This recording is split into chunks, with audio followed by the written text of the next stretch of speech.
অনেকেই এটাকে দুই পক্ষের সংঘর্ষ বলে অভিহিত করেছেন। এটাকে আমরা স্ট্রিক্টলি বলেছি এবং সকল উপস্থিত সদস্যবৃন্দ সকলেই এই ব্যাপারে একমত হয়েছেন, যেটা কোনোভাবেই সংঘর্ষ ছিল না, বরং রাতের অন্ধকারে অতর্কিতে এক পক্ষের হামলা ছিল। এটা ঘুমন্ত মানুষদের উপর সেখানে হামলা ছিল।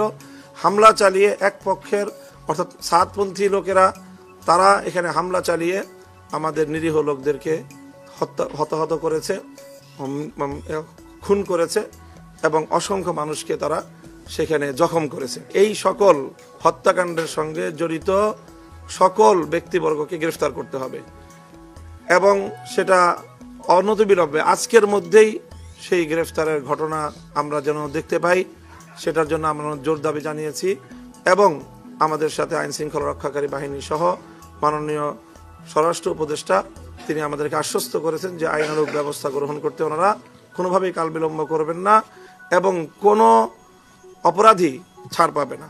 আইন শৃঙ্খলা রক্ষাকারী বাহিনীর পক্ষ থেকে সেখানে 144 ধারা জারি করা হয়েছে।